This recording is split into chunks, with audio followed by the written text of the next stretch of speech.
அல்லேலூயா அல்லேலூயா. இது ஏன் போக மாட்டேதுன்னா, இங்கேயும் வராங்க, இன்னொரு இடத்துக்கும் கடந்து போறாங்க.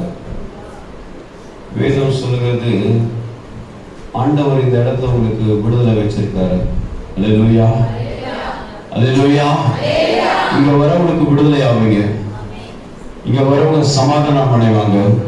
அல்லேலூயா. இங்க வரவங்க ஆசீர்வாதமா இருப்பாங்க. அல்லேலூயா. மூன்று காரியங்களை கர்த்தர் இந்த கூட்டத்துல வைத்திருக்கிறார்: விடுதலை, சமாதானம், ஆசீர்வாதம். அல்லேலூயா. பல்வேறு இடங்களுக்கு நீங்கள் கடந்து போகும்போது அவர் என்ன செய்வாரும், சங்கிலியில கட்டி 4-5 பிரதர்ஸ் இருப்பாங்க, ரொம்ப குண்டா இருப்பாங்க, வந்து முதுகுல குத்துன்னு குத்துவாங்க. இந்த அனுபவம் உள்ளவங்க நீங்க கேட்டு பாருங்க. கடந்து போறாங்க, கார் வச்சுட்டு வேன் வச்சுட்டு போயிட்டு போறாங்க, ரொம்ப தூரம் போயிட்டு வராங்க, மீண்டுமா நம்ம ஆலயத்துக்கு தான் வராங்க. நம்ம ஆலயத்தை தவிர்த்தும் 2 பேர் வந்து நம்ம கிட்ட ஷோ பண்ணிட்டு போயிருக்காங்க. அல்லேலூயா. கரந்த சத்தம் அல்லேலூயா.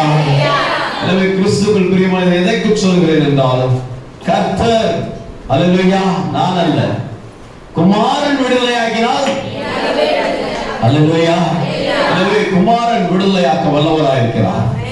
ஆலயம் அல்ல, ஆலயத்தின் போதகர் அல்ல, இதை தாண்டிலும் வேதம் சொல்கிறது, குமாரன் ஆகிய இயேசு கிறிஸ்து. அவராலே அன்றே நமக்கு விடுதலை இல்லை, அவராலே அன்றே மீட்பில்லை, அவராலே அன்றே ரட்சிப்பு இல்லை. அவரே நம்முடைய ரட்சிப்புக்கு காரணமாக இருக்கிறார், அவரே விடுதலைக்கு காரணமாக இருக்கிறார், அவரே சமாதானத்துக்கு காரணமாக இருக்கிறார். அல்லேலூயா சொல்லுமா? அல்லேலூயா அல்லேலூயா. இந்த மாதவேளையிலும் கர்த்தர் நம்மோடு கூட பேசுவாராக. அநேக பலிகளை பார்த்து கொண்டே வந்தோம். இப்பொழுது ஒரு எபிரேய பலியை நம்ம பார்க்கிறோம். விசேஷமாக தமிழ் ஆக்கங்களை தாண்டி ஓலா பலி அப்படின்னு சொல்லல.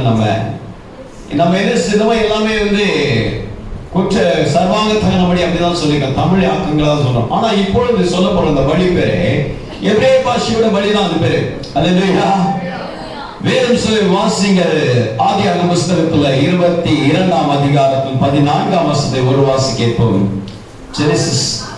ஆபிரகாம் அந்த இடத்திற்கு யெகோவா ஈரே என்று பெயரிட்டார். அல்லேலூயா. யாருக்கு சத்தம் அல்லேலூயா? மகிழ்ச்சி அல்லேலூயா அல்லேலூயா அல்லேலூயா. அதாவது வேதத்தை மொழிபெயர்க்கப்பட்ட தமிழ் யாக்கத்தை நம்ம வச்சிருக்கோம், பைபிள் சொசைட்டி ஆஃப் இந்தியா வச்சிருக்கோம். நான் வந்து திருவிவிலியங்களை ஃபாலோ பண்றேன், வேதத்துடைய சரியான டிரான்ஸ்லேஷன் வருது. அப்படி என்றால் இந்த வார்த்தை அங்க கொடுக்கப்பட்ட வார்த்தை என்னன்னா, யெகோவா ஈரேல யாவே ஈரே. அல்லேலூயா. யாவே ஈரே, யாவே ஈரே, யெகோவா ஈரே நம்ம இங்க வாசிக்கிறோம். ஆனா அதோட ஒரிஜினல் வேர்டு ஹீப்ரூவோட லெக்சிகான்ல பார்க்கும்போது, ஹீப்ரூவோட பைபிள்ல பார்க்கும்போது யாவே ஈரே, யாவே ஈரேன்னு எழுதிக்கணும். நீங்க எப்படி எழுதணுமா? யாவே ஈரே. அப்ப என்ன சொல்ல, நம்ம பொதுவாக யெகோவா ஈரே யெகோவா ஈரே நம்ம பாடிட்டு இருக்கோம். அது நல்லதுதான், ஏன்னா வந்து டிரான்ஸ்லேஷன் வர வர வர மாற்றங்கள் வந்து கொண்டே இருக்கும். நான் ஏற்கனவே சொல்லதான், எபிரேய பாஷையில இஷுவா அப்படின்னு சொல்ற வார்த்தையும் இயேசு என்று சொல்ற வார்த்தையும் ஒரே வார்த்தை தான். யோசுவா என்று சொல்ற வார்த்தையும் ரட்சகர் தான் அர்த்தம், இயேசு என்று சொல்ற வார்த்தையும் ரட்சகர் தான். அப்படி என்றால் இந்த ஒரிஜினாலிட்டி என்னன்னா யாவே, அதோடைய அர்த்தங்களை முதல்ல நம்ம பார்த்துட்டு அதுக்கப்புறம் நம்ம என்ன செய்வோம், கொஞ்சம் கொஞ்சமா நம்ம கர்த்தருடைய வார்த்தைகள் போகும். நீங்க இந்த ஆராதனைகள் முடிகிறதுக்குள்ள இந்த அர்த்தங்கள்லாம் கற்றுப்பீங்க. 3 விதமான சோர்சஸ் இருக்கு, 3 விதமான கடவுளுடைய பெயர் காணல். ஒன்று நம்ம என்ன சொல்றோம், யாவே, யாவே சொல்றோம், யெகோவாகிய கடவுள். இன்னொன்னு சொல்றோம், இன்னொன்னு வந்து ஜெகோவா, ஜெகோவா சொல்றாங்க. அது ஃபர்ஸ்ட் சொல்ல வந்து வை சோஸ்னுவாங்க, வை வை சோ. இன்னொன்னு என்ன சொல்லுவாங்க, ஜே சோஸ்னுவாங்க, ஜெகோவா, ஜெகோவா என்று சொல்வாங்க. மூன்றாவது எலோஹிம், எலோஹிம் சொல்லுவாங்க. இந்த 3 வார்த்தைகள் என்ன செய்யப்பட்டிருக்கு இந்த வேதத்துல நமக்கு பழைய ஏற்பாடுகள் அதிகமாக காணப்படுது. கிறிஸ்துவுக்குள் பிரியமானவர்களே, புதிய ஏற்பாடுல ஜீசஸ், அந்த அடோனாய் காட் அந்த வார்த்தையை வந்து என்ன பயன்படுத்திருக்காங்க. இப்ப இந்த வைன் அப்படின்ற அந்த யெகோவா தான் அந்த ஃப்ராண்டோட பேரு. இந்த வேதாகமத்தை மொழிபெயர்த்தாங்க பார்த்தீங்களா, ரொம்ப கஷ்டமான ஒரு சூழ்நிலை. 17ஆம் நூற்றாண்டெல்லாம் வேதத்துல கையில இருந்தா அவ்வளவு ரொம்ப கொடுமைப்படுவாங்க. விசேஷமாக கேல்வின் ஒருத்தர் இருக்காரு, அதாவது இந்த திருசபை சீர்திருத்த செம்மல். அவர் சொல்லும்போது இந்த கேல்வினிஸ்ட், அதே போல் லூத்தரன் லூத்தர் அப்படின்னு சொல்லும்போது இந்த மார்ட்டின் லூதர் ஜூனியர் கிடையாது, இவர் ஒரு மார்ட்டின் லூதர் அதாவது திருசபை சீர்திருத்த செம்மல் என்று சொல்வாங்க. The Church Revolutionary Reformer என்று சொல்லக்கூடியவர். அவர் என்ன செய்தாரா, இந்த வேதத்தை போய் அவர் கத்தோலிக்க மார்க்கத்தில் இருந்தாலும் இந்த வேதத்தை போய் வருடத்துக்கு ஒரு முறை, அதாவது ஒரு மாடியில இருக்கும், அந்த மாடியில போகும்போது என்ன செய்யணும், முட்டிக்கால் போட்டுட்டே நீல் பண்ணினே ஒவ்வொரு படியா ஏறி போவோம். எப்படி பழைய ஏற்பாடு காலகட்டத்தில் ஒரே முறை அந்த பிரகாரத்துக்குள்ள, அந்த பரிசுத்த பிரகாரத்துக்குள்ள கடந்து செல்ல முடியுமோ, அதே போல மார்ட்டின் லூதர் அவர்கள் என்ன செய்வாங்களாம், அப்படியே கடந்து போவாங்களாம். கடந்து போய் என்ன செய்வாங்களாம், அந்த வேதத்தை எடுத்து படிக்க ஆரம்பிப்பாங்க. ஒரிஜினல் லாங்குவேஜ்ல இருக்க அந்த வேதத்தை எடுத்து படிச்சு என்ன செய்வாங்களா, அந்த மக்களுக்கு சொல்லுவாங்களா. இப்பேற்பட்ட ஒரு சூழ்நிலை அவர் படிச்சோட இதோட அர்த்தத்தை புரிஞ்சுட்டு என்ன செய்தாரா, இந்த வேதாகமத்தை நம்ம என்ன செய்யணும், எபிரேய மொழியில இருக்குது, கிரேக்க மொழியில இருக்குது, நான் இருக்கிற இந்த ஜெர்மன் நாட்டு மொழியில மாத்தணும்னு சொல்றதுக்காக அவர் என்ன செய்தாரா, அந்த வேதாகமத்தை எப்படியோ அவர் என்ன செய்தான் படிச்சு இதெல்லாம் எடுத்துட்டு வந்துட்டாரா. எடுத்துட்டு வந்துட்டு என்ன செய்ய அதெல்லாம் படித்து என்ன செய்தாரா, ஒரு 95 ஒரு கட்டளைகளை எழுதி என்ன செய்தான் 95 தீசிஸ் அப்படின்னு சொல்லி இந்த வேதாகமத்துடைய அந்த ஆலயத்துடைய அந்த கதவு போய் அடிச்சுட்டு வந்துட்டாராம். இதுதான் வேதம் சொல்லுது அப்படின்னு சொல்லி உடனே அந்த ராஜாவுக்கு கோபம் வந்துருச்சு. அந்த தேசத்தோட ராஜாவுக்கு எப்படி வேதத்தை இப்படி கையாள முடியும், வருடத்துக்கு ஒரு முறை தான் அது ரொம்ப புனிதமா பார்க்க முடியுது, இந்த அர்த்தங்களா நீ எப்படி சொல்ல முடியும் அப்படின்னு சொல்லிட்டு அவரை பிடிப்பதற்காக ஆட்கள் என்ன செய்தாலும் போட்டாங்களா. இவர் எப்படியோ தப்பிச்சு போய் அவர் என்ன செய்தார், கொஞ்சம் கொஞ்சமா அந்த வேதத்தை என்ன செய்தார், ஜெர்மன் மொழியில மாற்ற ஆரம்பிச்சாராம். இங்க ஜெர்மன் மொழியில ஆரம்பிச்சு அவர் ரொம்ப உதவியா இருந்தவர் கேல்வின் ஒருத்தர், அவர் ஒரு பெரிய ரிஃபார்மர், அவரும் ஒரு புரட்சியாளர். இவங்க 2 பேரும் வேதத்தை குறிச்சு உள்ள அர்த்தங்களை குறிச்சு மக்களுக்கு எடுத்து போதிக்க ஆரம்பிச்சாங்க. ஏன்னா வேதத்தை கேளாத அந்த ஜனங்கள் ரொம்ப நெருக்கப்பட்டாங்க. இப்படி இருக்க சூழ்நிலை கேல்வின் ஏற்கனவே அகப்பட்டு கொண்டார், அவரை கொன்று விட்டாங்க. கொன்று விட்டாலும் அந்த ராஜாவுக்கு அர்த்தம் அவருடைய கோபம் தீரல. மீண்டும் அவரை தோண்டி வந்து அவர் எலும்புலாம் எடுத்து எல்லாத்தையும் நொறுக்கி சாம்பலாக்கி அது பொடி பொடி ஆயிட்டார். அவ்வளவு கோபம். ஏன் இந்த வேதத்தை அவர் தொட்டார், துணிகரமா எல்லாம் செஞ்சாருன்னு சொல்லிட்டு. ஆனா லூத்தர் என்ன செய்தாரு, இது எல்லாத்தையும் எப்படி மொழிபெயர்ச்சி அவர் மொழிபெயர்க்கும் போது என்ன சொன்னார், ஜெர்மன்ல இருக்க இந்த வை வார்த்தையும் இந்த ஜே வார்த்தையும் ஒரே ஈடா காணப்படும். அதனால என்ன செய்தார், இந்த யாவே என்ற வார்த்தைக்கு ஜாவே, அதாவது யெகோவா என்ற வார்த்தைக்கு நம்ம என்ன சொன்னோம், யெகோவா என்ற யாவே என்ற வார்த்தைக்கு யெகோவா என்ற வார்த்தை இங்க நம்ம தமிழ்ல படிக்கிறோம். அதே போல வண்ணமாக அவர் என்ன செய்தார், இந்த வையா மாத்திட்டு அப்படி ஜே போட்டார், சாவே ஈரே சாவே ஈரே அப்படின்னு சொல்லணும். அதனாலதான் அந்த பெயர்கள் என்ன செய்வது மாற்றப்பட்டிருக்கு. மற்றபடி இதோடைய அர்த்தங்கள் என்னன்னா, அவருடைய நாமம் யெகோவா. அல்லேலூயா அல்லேலூயா. யாவே ஈரே, யாவே என்றால் எபிரேய பாஷையில இருக்கிறவராகவே இருக்கிறேன் அர்த்தம். அல்லேலூயா அல்லேலூயா. யெகோவா யெகோவா என்ற நாமம் அப்படி சொல்லப்பட்டது, யாவே என்று சொல்லப்பட்ட ஒரு நாமம். அப்பதான் நம்ம இந்த யாவே ஈரே, அந்த நம்ம என்ன சொல்றோம், இந்த எபிரேய வார்த்தையில தமிழ் வார்த்தையில யெகோவான்றது யாவே ஈரேன்னு எழுதிப்போம். இது என்ன எங்க பார்க்கணும்னா, ஆதியாகம புத்தகத்துல 2ஆம் அதிகாரம் 16ஆம் வசனங்களிலும், இன்னமாக 18ஆம் அதிகாரத்திலிருந்து 22ஆம் அதிகாரம், 24ஆம் அதிகாரத்திலிருந்து 34ஆம் அதிகாரத்திலும், 38ஆம் அதிகாரத்திலும், 49ஆம் அதிகாரத்துல ஆதியாகமத்தில் சொல்லக்கூடிய இந்த கர்த்தர் என்ற வார்த்தை, கடவுள் என்ற வார்த்தை, தெய்வம் என்ற வார்த்தை எல்லாமே யாரை குறிக்குதுன்னா யெகோவாகிய கடவுளை. அல்லேலூயா. யாவே யாவே. அது மாத்திரமல்ல, யாத்ராகம புத்தகம் 1ஆம் அதிகாரத்துல 24 அதிகாரம் வரைக்கும் நம்ம பார்க்கும்போது, 32ஆம் அதிகாரத்துல பார்க்கும்போது, 34ஆம் அதிகாரத்துல பார்க்கும்போது யாவே அந்த வார்த்தையில கடவுள் அவரோடு கூட பேசினாராம். ஆமென். வேதம் சொல்லுது, ஆண்டவராகிய கடவுள் மோசே பாதியப்பா, நான் ஆபிரகாமுக்கு பேசும்போது சர்வ வல்லமுள்ள தேவன், எல் ஷடாய் எலோஹிம் என்ற வார்த்தையோட நான் பேசினேன்.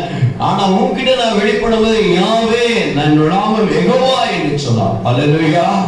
கிறிஸ்துவில் பிரியமான என்னாகும் புத்தகத்தில் 11ஆம் அதிகாரத்திலிருந்து 12ஆம் அதிகாரம் வரை இன்னுமாக என்னாகும் புஸ்தகத்துல 14ஆம் அதிகாரத்துல, இன்னும் என்னாகும் புஸ்தகம் 20ஆம் அதிகாரத்துல இருந்து 25ஆம் அதிகாரம் வரைக்கும் பார்க்கும்போது யாவே என்ற ஒரு நாமத்தோடு கூட, யெகோவா என்ற நாமத்தோடு கூட என்ன செய்தானா, அவரோடு கூட பேசினாரா. ஹல்லேலூயா.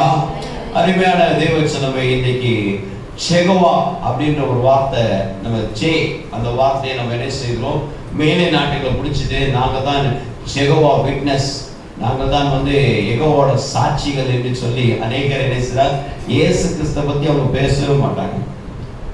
அவங்க ஒன்லி காட், அந்த ஒரே ஒரு கடவுள், அதாவது யெகோவா கடவுளை மட்டும் பேசுவாங்க. ஆனா ஆண்டவர் சொல்றாரு, திரியேக நாமமுடையவர் பிதா குமாரன் பரிசுத்த ஆவியானவரை குறித்து பேசாத எந்த சத்தியம் அது தேர்ந்தெடுக்கப்பட்ட சத்தியம் அல்ல அப்படின்னு சொல்லப்பட்டிருக்கு. ஆமென். எனவே இந்த திரியேக கடவுளை தான் நாம் என்ன செய்ய வேண்டும், நாம் போற்ற வேண்டும். அவரை தான் நாம் குறித்து நாம் படிக்க வேண்டும். தனிப்பட்ட கடவுள் தனிப்பட்ட விதத்துல பிரிந்திருக்கவே இல்லை. அல்லேலூயா. அவர் 3 அட்ரிபியூஷன் இருந்தாலும் அவர் ஒன்றான தெய்வம். ஆமென். யெகோவாகிய கடவுளாக இருக்கட்டும், பிதாவாகிய தேவன், குமாரனாகிய இயேசு கிறிஸ்து, பின்பாக பரிசுத்த ஆவியானவர். அல்லேலூயா. ஆதி நாட்கள் அவர் யெகோவா என்ற நாமத்தோடு இருந்தார். புதிய பாடல்கள்ல இயேசு கிறிஸ்துவாக இருந்தார். அவர் பரத்துக்கு எடுத்து போகும்போது ஆவியானவராக செயல்பட்டார். இவர்கள் மூவரும் ஒன்றாய் இருந்தார்கள் என்று அவ்வப்போது என்ன செய்யப்படுது, வேதத்துல நாம பார்த்து கொண்டே இருக்கிறோம். அல்லேலூயா. கரங்களுக்கு சத்தமா அல்லேலூயா. கிறிஸ்துவில் பிரியமானவர்களே, யெகோவா ஈரே என்பதை யாவே ஈரே என்பதுதான் சரியான பதம். அதை தான் நம்ம எழுதி கொள்ள வேண்டும். அப்படி என்றால் இங்கே வேதம் சொல்லுது, இந்த யாவே ஈரே ஒரு பேரை யார் கொடுத்தா, ஆபிரகாம் கொடுத்தார். கரெக்ட், ஆபிரகாம் கொடுத்தார். ஆபிரகாம் நிறைய முறை பலிபீடத்தை கட்டியிருக்காரு. வாசிங்க ஆதியாகமம் புத்தகம் 12ஆம் அதிகாரம் 7ஆம் வசனத்தை வாசிப்போம். ஆதியாகமம் 12:7. தரிசனமாகி உன் சந்ததிக்கு இந்த தேசத்தை கொடுப்பேன், அப்பொழுது அவன் தனக்கு தரிசனமான கர்த்தருக்கு என்ன செய்தான், பலிபீடத்தை கட்டினான். அல்லேலூயா.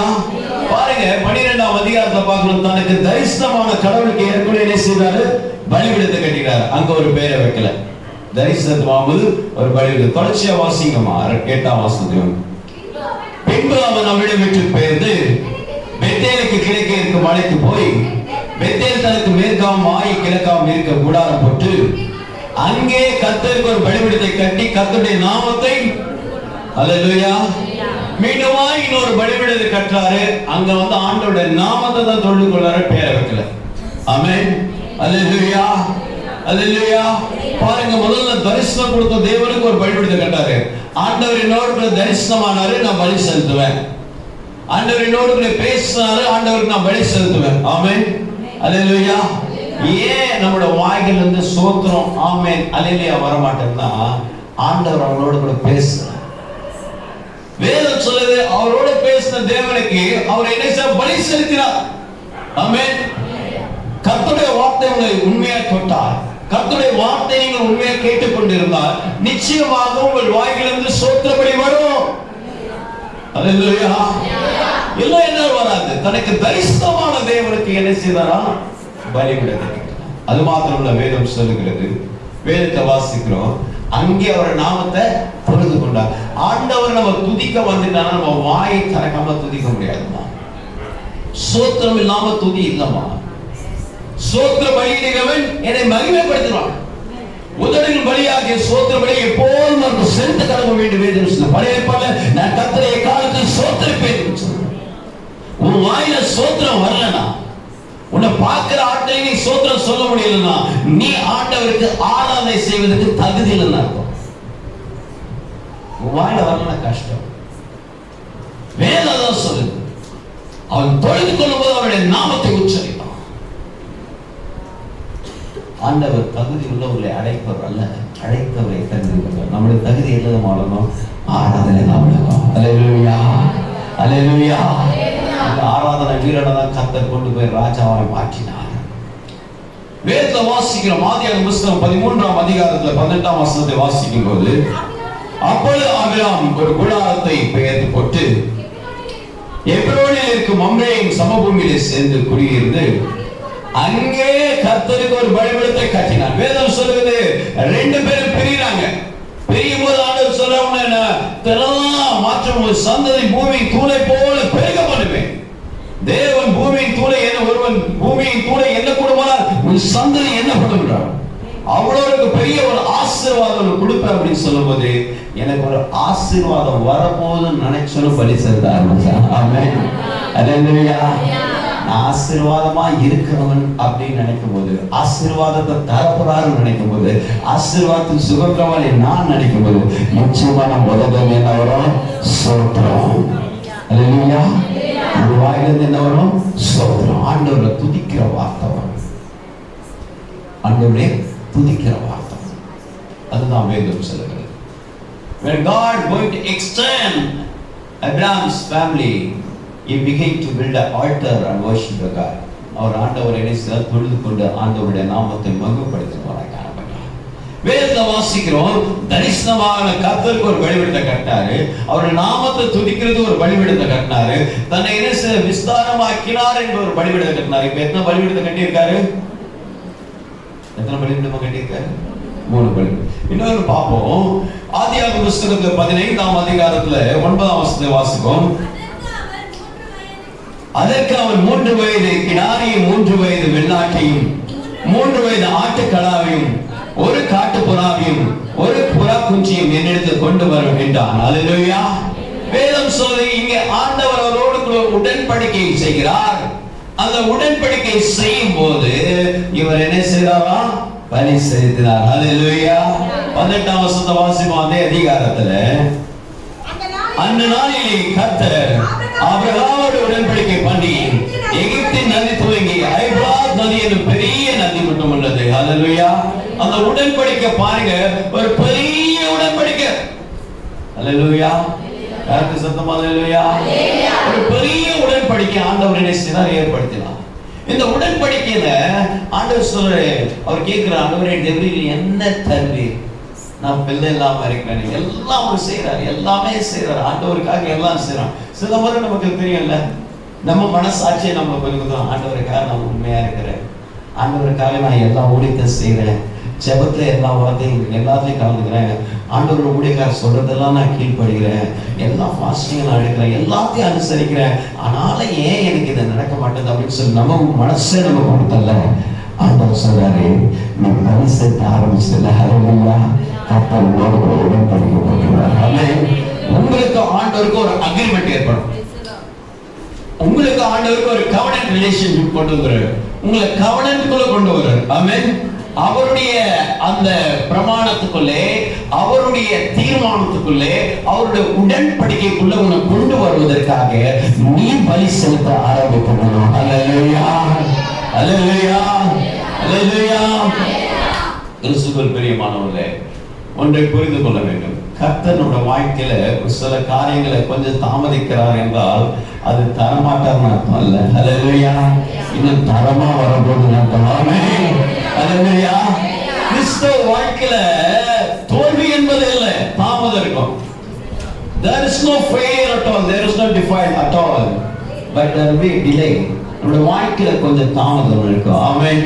ஆனா தாமதத்தால் நம்ம நிறைவேறும். கர்த்தருடைய வாக்கு நிறைவேறாது. அல்லேலூயா. அவர் சகலத்தையும் செய்ய வல்லவர். அவர் சகலத்தையும் செய்ய வல்லவர். அவராலே செய்ய முடியாதது ஒன்றுமே இல்லை. ஆமென். ஒன்றுமே இல்லை, எல்லாத்தையும் செய்யக்கூடும்.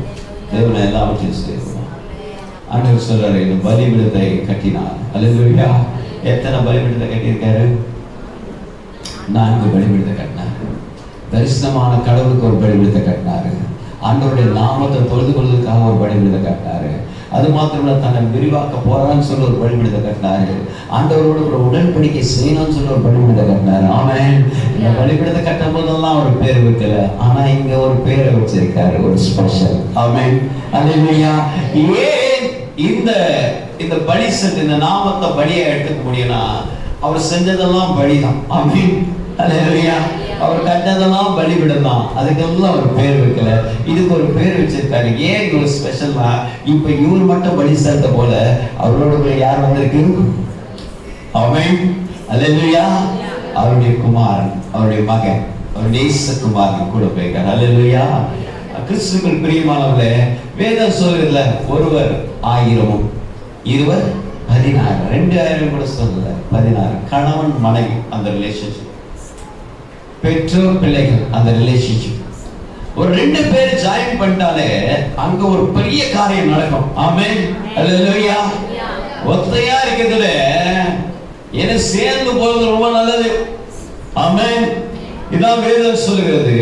நீங்க இணையும் போது கர்த்தர் ஒரு அற்புதத்தை செய்கிறார். இங்க ஈசாக்கு ஆபிரகாம் 2 பேரும் இணைஞ்சு பலி செலுத்த போறாங்க. இந்த பலி செலுத்த தான் இணை செய்கிறாரு. யாவே ஈரேன்னு பேர் வச்சாரு. வாசிப்போம் மீண்டுமாக ஆதியாகம புஸ்தகம் 22ஆம் அதிகாரம் 8ஆம் வசனத்திலே, ஆதியாகமம் 22. அதற்கு ஆபிரகாம், என் மகனே, தேவன் நமக்கு தகன பலிக்காக ஆட்டுக்குட்டியை பார்த்துக் கொள்வார். அல்லேலூயா. யாவே ஈரேனா என்ன அர்த்தம்? யாவே ஈரேனா என்ன அர்த்தம்? 22:14 வசனத்தை வாசிக்கலாம். நமக்கு தெரியும். ஆபிரகாம் அந்த இடத்துக்கு யெகோவா ஈரே என்று பெயரிட்டான். அதனாலே கர்த்தருடைய பர்வதத்தில் பார்த்துக் கொள்ளப்படும் என்று இந்நாள் வரைக்கும் என்ன செய்வான் சொல்லப்பட்டு வருகிறது. அல்லேலூயா. கர்த்தருடைய பர்வதத்துல எல்லாம் பார்த்துக்கொள்ளும். God our providers, He provides. இந்த யெகோவா ஈரே, யாவே ஈரேனா என்ன அர்த்தமா? Lord is our provider, அவர் பார்த்துப்பார் என்று அர்த்தம். ஆமென். கிறிஸ்துவுக்குள் பிரியமானவர்களே, இந்த வார்த்தைய இந்த பேர் வைக்கிறதுக்கு முன்னாடி 8ஆம் வசனம் மறுபடியும் வாசிக்கிறோம். கவனிங்க. அதற்கு ஆபிரகாம், என் மகனே, தேவன் நமக்கு தகன பலிக்கான ஆட்டுக்குட்டியை பார்த்துக் கொள்வார். அல்லேலூயா, அல்லேலூயா, அல்லேலூயா. கிறிஸ்துவுக்குள் மிகவும் பிரியமான தெய்வ சனமே, நல்லா கவனிச்சீங்க. இங்க வேதம் சொல்லுகிறது, இந்த யாவே ஈரேயோட பலி என்னன்னா அவர் பார்த்துப்பார். எதுக்கு நம்ம பலி செலுத்தணும்? வேதம் சொல்லு, உன் வாயிலிருந்து சொல் புறாமனே என்ன தேவன் அறிந்த தேவன். அல்லேலூயா, அல்லேலூயா, அல்லேலூயா. அருமையான தேவச்சனமே, கைகளில் கால்களில் கட்டப்பட்டு தொடுமரத்தில் தொங்கிக் கொண்டு இருக்கிறார்கள் பவுல் சீலாவும். அவர்கள் என்ன செய்தார்கள்? அந்த குலத்தின் வர்க்கத்தின்படி அவரை அடித்து சித்திரவதை செய்து கொண்டே இருக்கிறார்கள். நடு ராத்திரியிலே வலிகள் காயம் ஒரு பக்கத்தில் இருக்கும் போது அவர் என்ன செய்தார் என்றால், அவர் ஜெபிக்க ஆரம்பித்தார். ஜெபிக்க ஜெபிக்க ஜெபிக்க, ஆண்டவரே என்னை காப்பாற்றுங்க. ஏன்னா 12ஆம் அதிகாரம் சொல்லுது, சபையார் கூடி ஜெபிக்கும் போது பேதுரு வெளியே வந்துட்டாரு. ஜெபத்துல ஃபர்ஸ்ட் ட்ரை பண்றாங்க. அந்த ஜெபத்துல என்ன இல்ல, உங்களுக்கு பதில் வரல. அதுக்கப்புறம் என்ன செய்தாங்க? துதிக்க ஆரம்பிச்சாங்க. அல்லேலூயா. துதிக்க ஆரம்பிச்ச உடனே கட்டுகள் என்ன செய்தான்? உடையுது. அஸ்திபாரங்கள். அல்லேலூயா. அப்படின்னா ஜெபிக்கும் போது என்ன கேட்கிறோமோ அதுதான் கிடைக்கும். ஆனா துதிக்கும் போது நிறைய கிடைக்கும். அல்லேலூயா, அல்லேலூயா. அதுக்காகவே கரங்களை விட்டு வர. அல்லேலூயா. கிறிஸ்துவுக்குள் பிரியமானவர்களே, வேதம் அதுதான் நமக்கு சொல்லு. வேதமுக்கு சொல்லுகிற இந்த பாடம் அதுதான். அவர் பலி செலுத்தும் போது கர்த்தர் என்ன செய்வார்? எல்லாத்தையும் பார்த்துப்பார். அவர் பார்த்துக் கொள்வார். அல்லேலூயா. அவர் பார்த்துக் கொள்வார். அவர் தனியா இருக்கும் போதும் கர்த்தர் பார்த்துட்டாரு. அவர் மனைவியோடு நடக்கும் போதும் கர்த்தர் பார்த்துட்டாரு. அவங்க சகோதரனை விட்டு கடந்து போகும்போதும் அவர் பார்த்துக்கிட்டாரு. அவர் பிள்ளை இல்லாத போதும் அவர் பார்த்துக்கிட்டாரு. இப்ப பிள்ளையும் வந்துச்சு, இனியும் பார்த்துக் கொள்வார் நம்பிக்கை. ஹல்லேலூயா. My God will look after. He is my provider. என்ன பார்க்கிறார் அர்த்தம் இல்ல. அருமையான தேவச்சனமே, வேதம் சொல்ல அவர் பார்த்துக் கொள்வார். அவரை பார்த்துக் கொள்வார். ஹல்லேலூயா. அவர் பார்த்துக் கொள்வார். அவர் பார்த்துக் கொள்வார். முதலாவது இந்த பலியோட அர்த்தமே என்னமா? அவர் பார்த்துக் கொள்வார். ஆமென். அல்லேலூயா. கர்த்தர் பார்த்துப்பார், கர்த்தர் பார்த்துப்பார், கர்த்தர் பார்த்துப்பார், கர்த்தர் பார்த்துப்பார், கர்த்தர் பார்த்துப்பார் அப்படின்னு சொல்லிட்டே இருக்கணும். ஆமென். பக்கத்துல கை கொடுத்து சொல்லுங்க, கர்த்தர் பார்த்துப்பார் சொல்லுங்க. சொல்றவங்க கை கொடுமா, கர்த்தர் பார்த்துப்பார். Praise the Lord. Alleluia. Praise the Lord. Alleluia. கர்த்தர் பார்த்துப்பார், கர்த்தர் கர்த்தர் பார்த்துப்பார். இதுதான் நம்முடைய பதிலா இருக்கணும். வேதத்தை வாசிக்கிற மத்திய எழுதின நற்செய்தியிலே 14ஆம் அதிகாரத்துல நீங்க 15ஆம் வசனத்தை வாசிக்கும் போது ஒரு வாசிங்க. சாயங்காலமான போது அவருடைய சீஷர்கள் அவரிடத்தில் வந்து, இது வனாந்தரமான இடம், நேரமாயிற்று, ஜனங்கள் கிராமங்களுக்கு போய் தங்கள் போஜன பதார்த்தங்களை என்ன செய்வான், கொல்லும்படி அவரை அனுப்பி விடும் என்றார்கள். ஆமென். வேதம் சொல்லுவது, கிறிஸ்துவுக்குள் பிரியமான ஆண்டவருடைய வார்த்தை கேட்பதற்காக அவர்கள் தருவாய் கூடி ஆண்டவர் இருக்கிற இடத்துல அந்த வனாந்தரமான ஒரு இடத்துக்கு வந்தார்கள். சாயங்காலம் ஆயிடுச்சு, இப்பொழுது கடந்து செல்ல வேண்டும். சீடர்கள் அந்த கரிசனையோடு கடவுளை பார்த்து சொல்கிறார்கள், இயேசு கிறிஸ்துவை பார்த்து அவரை அனுப்பிவிடும் என்று சொல்லும்போது கர்த்தர் சொல்றாரு, என்ன சொல்றாராம்? அல்லேலூயா. என்ன செய்தாராம்? இயேசு அவரை நோக்கி, அவர்கள் போக வேண்டியதில்லை, நீங்கள் அவர்களுக்கு. ஆமென். அல்லேலூயா. அவங்க வேலை வெட்டி பார்த்துட்டு போட்டோம் அப்படின்னு சொன்னா, நான் பார்த்துக்கிறேன். அல்லேலூயா. அல்லேலூயா. உங்க வேலையை பார்த்துட்டு போ அப்படின்னு சொல்லுவாங்க பார்த்தீங்கன்னா நிறைய பேர்.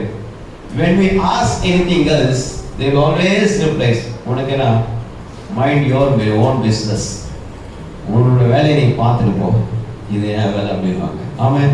நிறைய பேர் துதிக்கிற டைம்ல கூட அப்படிதான் இருப்பாங்க. எல்லாரும் துதிப்பாங்க, அவங்க தனியாக வேலை பார்த்துட்டு இருப்பாங்க.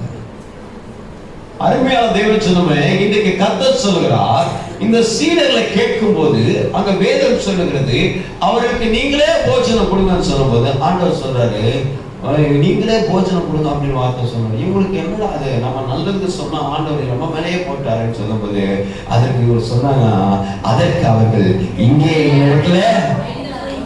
அல்லேலூயா. நல்லா கவனிச்சீங்க. இப்போ 22ஆம் அதிகாரத்தை திருப்பி கொள்ளுங்க.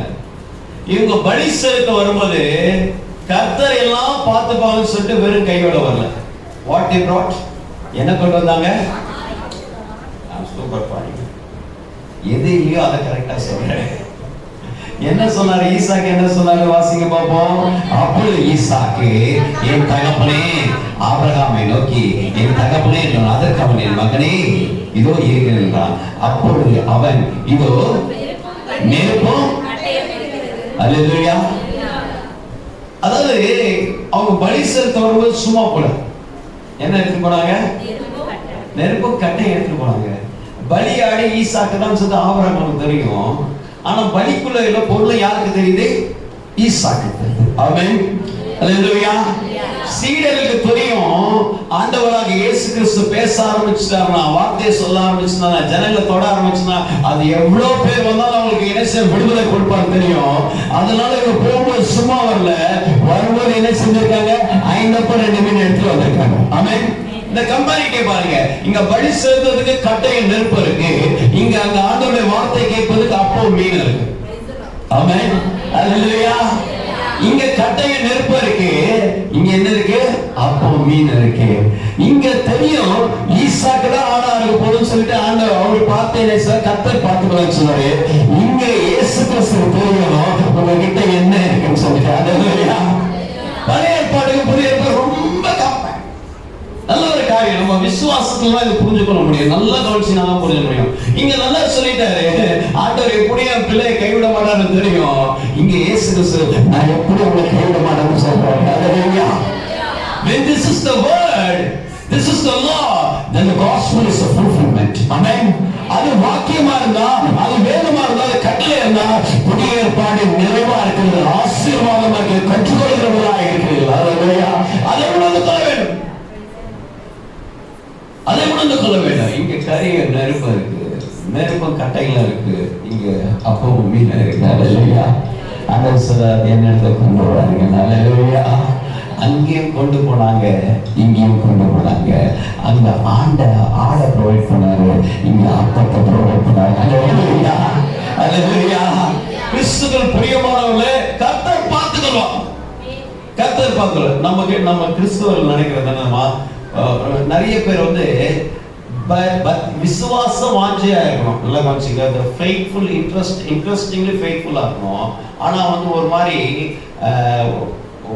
ஃபேக் ஃபெய்த்தா இருக்கக்கூடாது. அது எப்படின்னா போலியான விசுவாசம். ஆண்டவர் எல்லாம் பார்த்து பாரு, நான் படிக்க மாட்டேன், நான் பேனாத்து போக மாட்டேன், ஏதாவது போக மாட்டேன், கடவுள் நினைச்சா பார்த்துட்டோம். அப்போ உங்க கடவுள் ஏன் அவிசுவாசம் அந்த மாதிரி சொல்லலாமா? கடவுளை பத்தி அறியாதவங்க, உங்க கடவுளுங்க, உங்க தெரியாத பிள்ளைங்க, அவங்க சொல்லலாம். ஆனா நீ அந்த மாதிரி சொல்லக்கூடாது. ஏன் நம்ம சொல்லும் பார்த்தீங்கன்னா நல்லா விசுவாசமா இருந்து ஞானஸ்தானத்தை பிள்ளைங்களாம் சொல்லணும். ஏன் அவருக்கு தெரியாத அவர் பார்த்துட்டோம் அப்படின்னு சொல்லுவேன். ஆமா ஜெப குறிப்பு அவர் பார்த்துட்டோம். ஏதோ ஒன்று சொல்லல, அது வந்து ஒரு மாதிரி வித்தியாசமாவே திங்க் பண்ணது, ஃபேக் ஃபேக். அது உண்மையான விசுவாசமே இல்லை. இவங்க பலி செலுத்த போகும்போது என்ன பண்ணாங்கம்மா? கட்டை இருக்கு, நெருப்பு இருக்கு. ஆண்டு ஈசாக்கு தான். ஆனா ஆபிரகாம் தெரியும், ஈசாக்கு தெரியாது. ஈசாக்கு சொல்றாரு வார்த்தை. இங்க இவங்க போகும்போது ஆண்டவரை கொஞ்சம் தான் வச்சிருக்கோம், இவ்வளவு ஜனத்துக்கு பத்தாது, நீங்க அனுப்பிவிட்டுருன்னு சொல்றாரு. ஆனா கொஞ்சம் எடுத்துட்டு வந்தாங்க. இங்க 5 பையன் இருக்கு, 2 மீன் இருக்கு. அல்லேலூயா. பாருங்க, இதை பார்த்துதான் கர்த்தர் என்ன செய்யும்? ஒரு விசுவாசத்தை பார்த்துதான், இந்த விசுவாசத்தை பார்த்தது, இந்த வாஞ்சையை பார்த்துதான் ஆண்டவர் என்ன செய்தாரு? அவருக்கு ஆசீர்வாதம் கொடுத்தார். அல்லேலூயா. நீ விசுவாசித்தால் தேவனோட மகிமை காண்பாய். யாவே ஈரேனா கடவுள் எல்லாத்தையும் பார்த்து பாருமா. ஆனா நீ செய்ய வேண்டியது செய்யணும். ஆமென். அல்லேலூயா. You have to search the mountain. ஆண்டவர் குறிக்கப்பட்ட மலைக்கு நீ கடந்து போகணும். ஆண்டவர் குறிக்கப்பட்ட மலைக்கு நீ கடந்து போகணும். நீ உன் பிள்ளைய மேல ஏறி போகணும். அது பலி செலுத்துறதுக்கான ஆடுகள் எல்லாம், ஆடு இல்லாம எல்லாமே இருக்குல்ல, அதெல்லாம் நீ வைத்து என்ன செய்யணும்? அதுக்காக பிரயாசம். இந்த பிரயாசத்தெல்லாம் பார்த்துதான் ஆண்டவர் என்ன செய்வார்? உடனே ஆடை கட்டிடுவார். அல்லேலூயா. கிறிஸ்துவுக்குள் பிரியமான நிறைய முறை நான் சொல்லுவேன், விசுவாசத்தோட ஆரம்பிங்க. யாருமே ஆரம்பிக்க மாட்டாங்க. அவரா வரட்டும், பொட்டட்டும் அப்புறம் தான் நான். அது அவிசுவாசம் உள்ள வார்த்தை இல்லைம்மா.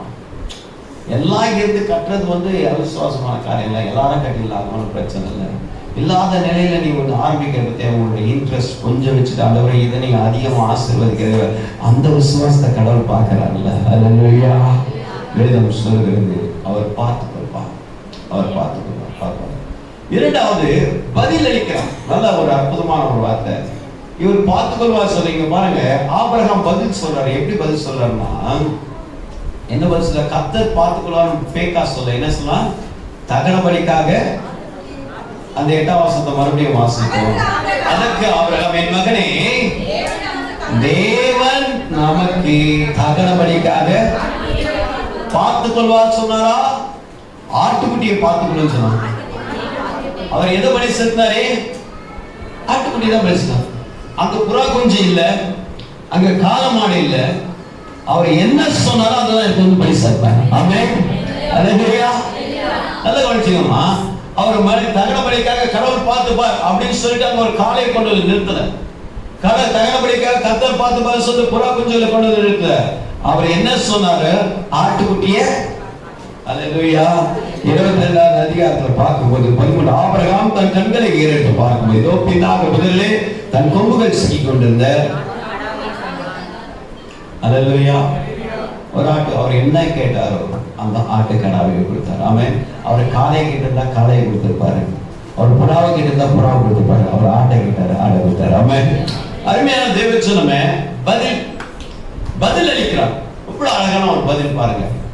ஆண்டவர் பதில் அளிக்கிறார். நம்ம பதில் அப்படியே பதில் அளிக்கிறார். அல்லேலூயா. ஆண்டவரே, எனக்கு இது செய்யப்பா, அதை செய்கிற தேவனா இருக்கிறார். எனக்கு ஆட்டுக்குட்டி தாங்க. இந்த யெகோவா ஈரே என்ற ஒரு பணியில என்ன காரணம்? நம்ம எதை உச்சரிக்குமோ அதை பெற்றுக்கொள்வோம். மத்திய நட்சத்திரம் 7ஆம் அதிகாரம் 7ஆம் வசனம் வாசிக்கும்போது, கேளுங்கள், தட்டுங்கள், தேடுங்கள். தொடர்ந்து 8ஆம் வசனத்தை வாசிப்போம். ஏனென்றால் கேட்கிறவன் பெற்றுக் கொள்கிறான், தேடுகிறவன் கண்டடைகிறான், தட்டுகிறவனுக்கு திறக்கப்படும். உங்களில் எந்த மனுஷனாலும் தன்னில் அப்பத்தை கேட்கிற மகனுக்கு கல்லை கொடுப்பானோ, மீனை கேட்டால் அவனுக்கு. பொல்லாதவராகிய நீங்கள் உங்கள் பிள்ளைகளுக்கு அல்லேலூயா, அல்லேலூயா. நான் வந்து இதெல்லாம் கேட்டேன், ஆண்டவர் இதெல்லாம் கொடுத்தாரு. ரொம்ப தப்பானவர் இருக்காரு. கடந்த வருடத்துல வாகனம் வாங்க போகும்போது என்னாச்சுன்னா, வாகனம் வாங்கிறதுக்கு ஆண்டவர் அதுக்கான எல்லா ப்ரொவிஷன்ஸும் கொடுத்துட்டாரு. சரி, நான் எனக்கு வந்து பெரிய வண்டி தான் வாங்கணும்னு ஆசை. ஆனால் என்னோட ஹெல்த் கான்ஷியஸ் நான் பார்க்க வேண்டியதாக இருந்தது. ஏன்னா வந்து 2018 வந்து அது ஆக்சிடென்ட் ஆனதுனால இந்த 19 ரொம்ப ஒரு மாதிரி எனக்கு எந்த விதமான ஆக்டிவிட்டிஸ் எக்ஸசைஸ் ஆக்டிவிட்டியே கிடையாது. அவங்க சொல்லிட்டாங்க கொஞ்ச நாட்கள் வந்து நீங்கள் வெயிட் தூக்கக்கூடாது, இது தூக்கக்கூடாது, அது கொடுக்க எதுவும் பண்ணக்கூடாது. நான் போய் அந்த 2019 என்ன பண்ண அந்த டெண்டர் போர்டை இப்படி தள்ளி பார்த்தேன். ரொம்ப வெயிட்டாக அந்த மாதிரி இருந்தது. அப்படி காலை போட்டு இது பண்ணி எப்பயாவது வந்து இந்த கிக் ஸ்டார்டர் வந்து ஆஃப் ஆயிடுச்சுன்னா அதுக்கப்புறம் நம்மளால் அதில் ஓட்ட முடியுமா அப்படின்னு பார்த்து இல்லை என்னால் வந்து ட்ரை பண்ண முடியாது அப்படின்னு வச்சு தான் ஒரு சின்ன வண்டியை வாங்கிட்டோம். அப்போ இப்போ ஆண்டவருடைய கிருபையில அதெல்லாம் கொஞ்சம் ரிகவர் ஆகிட்டு அந்த போஸ்ட் மெடிக்கல் போகும்போது ஃபைன்ட்டாங்க, ஆல் ரைட்டாங்க. ஆண்டவர் கிருபையில கொஞ்சம் ரெகுலாரிட்டி வரும்போது இப்போ ஈஸியாக மூவ் ஆகுது. இப்போ யோசிக்கிறேன், சார் அவசரப்பட்டுட்டோமே, அப்போதான் என் தலையை தட்டிக்கிறேன். நான் கடவுள்கிட்ட கேட்டது என்ன அதான் கொடுக்காரு. அப்போ என்னால் முடியாதுன்னு நினைச்சேன், அதனால இந்த வண்டி வாங்கிட்டோம். ஆமென். அப்பயே முடியும்னு நினைச்சிருந்தா ஆண்டவர் எடுத்து நம்ம நிறைய முறையில நம்ம உள்ளத்துல இது இருந்தா போதும் நம்ம சொல்லிடுவோம், வந்துடும். அதே கேட்கலாமே, நம்ம கடவுளை என்ன சிரமப்பட்டுப்படுத்துறோம். அல்லேலூயா. நம்ம சின்ன மூளை இல்லை, நிறைய முறையில் நம்ம என்ன செஞ்சிடும், அதை வச்சு யோசிச்சிடும். ஐயோ எனக்கு முடியாது, என்னால் வர முடியாது, என்னால் பவர் இருக்காது, என்ன ஒரு மாதிரி ஃபேக் ஆகிடுவேன், ஃபெயிண்ட் ஆகிடுவேன், இதுவாகிடுவோம், அதுவாகிடும் என்னமோ வரும் சொல்லி நம்ம வீக் ஆகிடும். ரொம்ப முடியல. சில பேர் பார்த்தீங்கன்னா ரொம்ப முடியலன்னு சொல்லுவாங்க. நான் வந்து எக்ஸ்பீரியன்ஸ் வைஸ் தான் நான் சொல்றேன் பாருங்க. நான் அனுபவிச்சுட்டேன். நான் முடியலன்னு நினைச்ச போது அப்படிதான் இருந்தது. முடியன்னு நினைக்கும் போது கடவுள் கிருபையா இருக்கு. அல்லேலூயா. நம்ம எதை உச்சரிக்கிறோமோ, அந்த பதில் என்ன வருது, நம்ம வாயினோட பிரதான அந்த வார்த்தை என்னவா இருக்கு. ஆண்டவரை என்னை வெளிப்படுத்துற கிறிஸ்துவனை எல்லாமே நான் செய்யணும். எப்பவுமே நமக்கு ஒரு கிளாஷ் வருமா, ஆரம்பிச்சு நம்ம விட்டுருவோமா, இல்ல இப்படி ஆயிடுமா அப்படி ஆயிடுமா, நமக்கு எப்பவுமே வந்து இந்த அவிசுவாசம் வந்து நிற்கும். எல்லாமே கடவுள் செய்ய வல்லவரா இருக்க ஒரே ஒரு காரியம், அவிசுவாசனால தான் செய்ய முடியும். அவருடைய அவிசுவாசத்தால செய்ய முடியாம போயிட்டு. ஆமென். அல்லேலூயா. அருமையான தேவச்சனமே, இன்றைக்கு நாம் உணர்ந்து கொள்ள வேண்டிய ஒரு காரியம். ஏன்னா கர்த்தருக்கு நமக்கு என்ன வார்த்தை விடுறோம், வாட் வேர்ட்ஸ் கம்ஸ் ஃப்ரம் அவர் மவுத் ரொம்ப முக்கியம். அவர் பதில் அளிக்கிறது. யாவே ஈரனா பதில் அளிக்கிறார். பொல்லாதவரை பெற்றோர் மீனை கேட்டா மீன் தான் கிடைக்குது, பாம்பு கொடுக்க மாட்டாங்க. அது இல்லாம வேதம் சொல்லுது, எந்த மனுஷனும் அவருக்கு முட்டையை கேட்டா கல்லு தூக்கி கொடுக்கறது இல்லை. என்ன கேட்கிறோம், பொல்லாதவளே அதை செய்யும் போது பரமபிதாவை யோசித்து பாருங்க. நல்ல இவனமா நல்ல கேட்கறத கரெக்டா கேளுங்க, சொல்றத ஆண்டவர்கிட்ட கரெக்டா சொல்லுங்க. அல்லேலூயா. வாயிலிருந்து வார்த்தை ரொம்ப பவர்ஃபுல். ஆமென். ரொம்ப பவர்ஃபுல். ரொம்ப நீ சொல்லிட்டு நினைச்சுக்க அப்படிதான் வேணாம் அப்படின்னு சொன்னா வேணாதான், முடியாது சொன்னா முடியாதுதான், வரலன்னா வராதேதான். நீ அந்த வார்த்தையை விட்டுட்டேன்னு நினைச்சுங்க அப்படிதான். தேவ சமூகத்தில் ரொம்ப ரொம்ப ரொம்ப கேர்ஃபுல். ஏன்னா கர்த்தருடைய பருவத்துல எல்லாம் பார்த்தோம். அங்க சொல்ற வார்த்தை தகனபலிக்காக ஆட்டை பார்த்துக்கிறோம். அல்லேலூயா. அந்த டைம்ல உங்களால முடிவு சொல்ல முடியல, அமைதியா இருக்கிறது ரொம்ப நல்லது. நீங்க வாயை விட்டு அப்படியே வாய் பிரயாத்தமே மாறிடும். ஒரு வாய் மொழியில சிக்குண்டாய், உன் வாய் மொழியில சிக்குண்டாய். அல்லேலூயா. கரந்தி சொந்தமா. அல்லேலூயா. கடைசியா ஒன்றை சொல்ல முடிக்கிறேன். அதாவது ஒரு பார்த்துக் கொள்வார், பதில் அளிக்கிறார். மூன்றாவது பெருசாக செய்வார். ஆமென். பெரிய காரணம் வேதம் சொல்லுது. ஆதியாகம புத்தகத்துல 22ஆம் அதிகாரத்துல தொடர்ச்சியா வாசிக்கும் போது 15ஆம் வசனத்தை வாசிக்கும் போது, கர்த்தருடைய தூதனானவன் இரண்டாவது வானத்திலிருந்து வந்து உன் புத்திரன் என்றும் ஏக சுதன் என்று பாராமல் எனக்கு ஒப்பு கொடுத்த இந்த காரியத்தை செய்தபடியால் நான் உன்னை ஆசீர்வதிப்பேன். உன் சந்ததி வானத்தின் நட்சத்திரை போலும் கடற்கரை மணலை போல் பெருகவே. அல்லேலூயா. வேதம் சொல்ல யோவேல் புத்தகத்துல 2ஆம் அதிகாரத்துல 21ஆம் வசனத்தை வாசிக்கும் போது, தேசமே மகிழ்ந்து கலிகூரு. அல்லேலூயா. அல்லேலூயா. My God is so good, mighty. அவர் வல்லமை தேவன், அவர் பராக்கிரமம் உள்ளவர், பெரிய கடவுளுங்க அவர் கடவுள். அதை நம்ம புரிஞ்சுக்கணும். நம்ம சும்மா சின்னதாவே யோசிச்சிருக்கோம். அல்லேலூயா. அல்லேலூயா. எங்க ஏன் வர விமர்சனங்கள் நம்ம இது பண்ற மாதிரி பண்றீங்களே அப்படின்வாங்க. பெரிய அப்படிலாம் கூட நிறைய மாசம் சில சொல்ல முடியல. நேரலையில் இணையதளத்தினால சில காரியத்தை சொல்ல முடியல. அப்படிலாம் சொல்லுவாங்க. ஆனால் நான் அப்படிதான் யோசிப்பேன். எல்லாமே பேசாம யோசிப்பேன். ஆமென். அல்லேலூயா. ஏன்னா என் தேவன் பெரியவர், என் தேவன் பெரியவர், என் தேவன் பெரியவர். பார்க்கிற சூழ்நிலை தேவன் பெரியவர், கேட்கிற காரியத்தோட தேவன் பெரியவர், நம்ம சொல்ற வார்த்தையோட தேவன் பெரியவர், எல்லாவற்றிலும் தேவன் பெரியவர். பெரிய காரியங்களை செய்வார். ஐயா, சின்ன காரியமே வாழ்க்கையில் நடக்க மாட்டேங்குது, பெரிய காரியம் பெரியவர். வேதம் சொல்லுது, யோவான் நற்செய்தி நூலில் 1ஆம் அதிகாரத்தை 50ஆம் வசனத்தை வாசிக்கும் போது, ஜான் சாப்டர் 1 இயேசுவுக்கு பிரதிவிதமாக அத்திமரத்தின் கீழே உன்னை கண்டேன் என்று நான் உனக்கு சொன்னதினாலே விசுவாசிக்கிறாய். ஆமென். அல்லேலூயா. கையை தட்டி சொல்லுங்க, அல்லேலூயா. இதிலும் பெரிதானவை, இதிலும் பெரிதானமா உன் வாழ்க்கையில பெருசா நடக்கும். ஆமென். அல்லேலூயா. இதிலும் பெரிதானவை பெருசா நடக்கும். பதில் சொல்ல ஆண்டவர் 2ஆம் தரம் அவரை அழைத்து, அல்லேலூயா, என்ன சொல்றாரு? என்ன சொல்றாரு? அவனை பெருகவே பெருகணும், ஆசீர்வதிக்க ஆசீர்வதிப்பேன், உன்னை பெருகவே பெருக பண்ண. பெரிய காரியங்களை கர்த்தர் செய்ய வல்லவராக இருக்கிறான். வழி சேர்த்த பின்பு அவன் இவ்வளோ வழி சேர்த்த பின்னும் ஆபிரகாம் நிற்கிறான் அங்கேயே. அவர்கிட்ட சொல்ற ஆபிரகாம் 2வது வாட்டி அந்த வார்த்தை வருது. அவர் கேட்ட ஒரு வார்த்தை, கர்த்தர் ஆட்டுக்குட்டியை பார்த்து கொள்வார், கர்த்தர் அதை கொடுத்துட்டாரு. ஆனா இன்னும் கொடுக்கணும்னு அவனுக்கு ஆசை. அல்லேலூயா. துதிக்கிறவனுக்கு நிறைய கொடுக்கணும்னு ஆசை, துதிக்கிறவனுக்கு நிறைய கொடுக்கணும், வழி செலுத்தணும் நிறைய கொடுக்கணும்னு ஆசை. ஆண்டவர் அப்படியே விற்ற மாட்டார். அல்லேலூயா. He gives more and more. அல்லேலூயா. அல்லேலூயா. எண்ணி முடியாத அதிசயங்களை செய்கிறவர், கிரகிக்க முடியாத அதிசயங்களை செய்கிறார். எல்லா அற்புதம் கர்த்தர் செய்ய வல்லவர். அவராலே செய்ய முடியாத காரியம் ஒன்றுமே இல்லை. ஆமென். அல்லேலூயா. யோசனையில பெரியவர், செயல்களில் வல்லவர். அல்லேலூயா. நீதிமான துணிக்கையில் இருக்க வல்லவராக இருக்கிறார். உனக்கும் உன் பிள்ளை, உனக்கும் எனக்கும் எல்லாருக்கும் சேர்த்து நீ கற்ற அளவுக்கு ஆண்டவர் 2 வெள்ளி பணத்தை கொடுத்தாரு. ஆமென். அல்லேலூயா. ஆண்டவர் எப்பவுமே தொடச்சுக்கோ குடிச்சுக்கோ அப்படியே கொடுத்ததே கிடையாது.